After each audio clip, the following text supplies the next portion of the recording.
The first chapter is about creational beings, and it talks a lot about duality.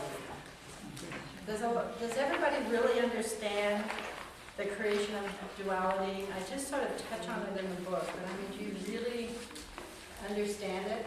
We're on page 7. Okay. Can you expand more on that? Okay, let's see, what did I write here? The source of absolutely everything, source created the first thought, which established something other than itself, giving birth to duality. Duality, we have to have duality so we can have an understanding of everything that we have here. We have to have up to understand down. We have to have hot to understand cold.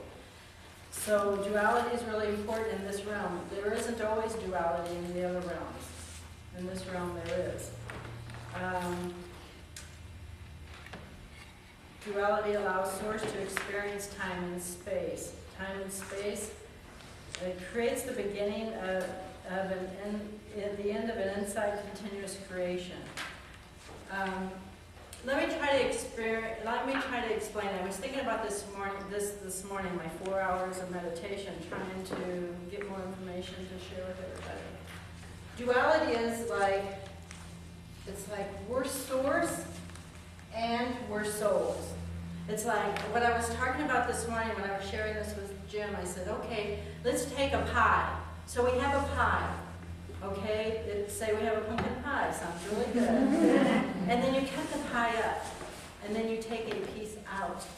We have a pumpkin pie here, and the piece is called a piece of pumpkin pie. But it's still pumpkin pie. It's just like source. You take a piece out, make a soul. We're still source. You take a glass of water out to the ocean. You dip out a glass of ocean water. There's still ocean water. It's still ocean water. It's contained in a glass, just like our bodies are contained in a form. So, but it's still ocean water. You take that glass and set it in the ocean and set it on the bottom. So there's actually the ocean, there's ocean water inside the glass, and the water will move in and out of the glass. Just like this realm that we're living in, the energy is moving through us all the time. It's moving because there's really no separation. Like if you took that glass that's in the ocean, and that looks like there's separation, but there really isn't any separation because the water's moving in and out of it all the time. So I thought of the pie, I thought of the ocean, I also thought of, okay, what if you you blew up a balloon? And not from your lungs, you blew it up from some machine or something where it wouldn't be like so personal, it's from your lungs. So you took a balloon, there's air outside of the balloon, there's air inside of the balloon, and the only thing separating it actually is the rubber balloon. So there's only an appearance of separation, or a temporary form of separation that's actually happening. And it's only because the balloon is containing the air. Now you take a balloon, you blow it up, and you put it in a room and go back a year from now. So, and then it's all withered down and it's all shrunk up because the air's escaped, because the balloon isn't very solid. Just like our bodies, as we age and our life force leaves, it may take a year for that balloon energy to shrink down, but it could be a lifetime for us, where the soul's in the form and then it escapes the form. Whether it escapes through a long life, and at the end of your life, in 5 minutes that you're taking your last breaths, that the balloon finally collapses. Or it could be where you take a pin and you pop the balloon. That'd be like having a car wreck. That instantly you were alive and instantly you were dead. So the thing about understanding duality is that the hardest thing for us to understand is that we are source. We're a piece of source, which we seem to give a name to as soul, to give it a name. But we're still source. There's really no separation except this appearance of separation through this physical body. If we could take our bodies off like clothes, if we could just drop our bodies right now, we would be just in this sea of energy. We have a sea of energy around us all the time. The appearance of separation is caused by our bodies. So if you can understand that duality is part of the illusion, because actually there's no separation between us, there's an appearance of separation. And I talk a lot about this in the book, about the appearance of separation. that there really isn't any separation, just the separation that our mind actually convince ourselves that we are separate beings. And, let's see. What page do you want? What page? 7. Okay. And that on top of being a creative force, we're actually a vibration. You know, everything vibrates at a specific frequency, and we're no different. Imagine our frequency is different because our soul's contained in a physical body. But still, we all have different vibrations. See if I can explain that any better. Would a family tree have the same type of vibration?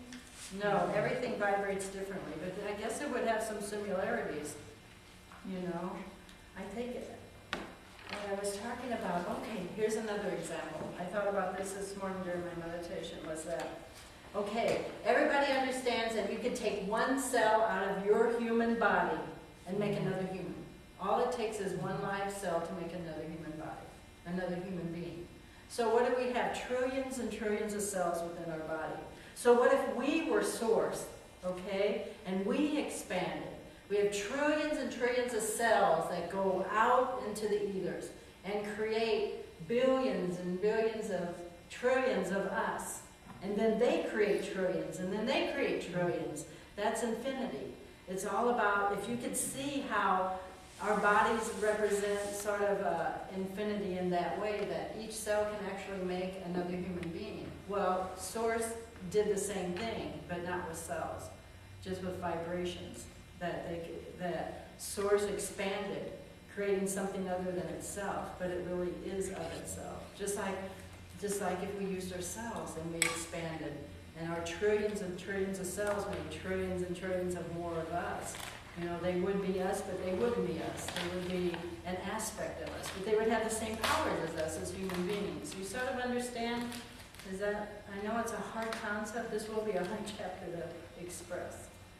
You know, the cells also are made up, I mean, they're separated from each other by semi-permeable membranes. Mm-hmm. So in other words, energy flows in and out just like it does to us, but it's semi-permeable, so it's like almost non-existent too. Mm-hmm. As well as our bodies are. And each cell, and then what's most amazing is that we take one cell, and then of course in the human species, then it takes sperm, and then they develop into, 2 and 4 and 6 and 8.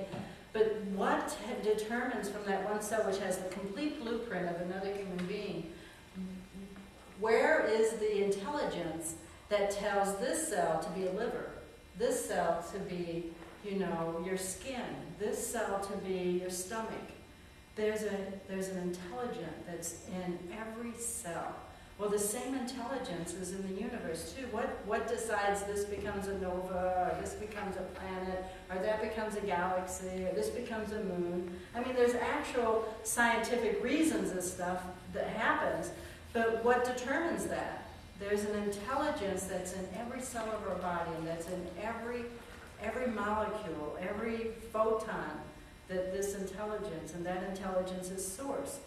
So if we could see it beyond just us being a separate aspect of Source by calling our aspect of Source is soul, everything has it. It just doesn't matter.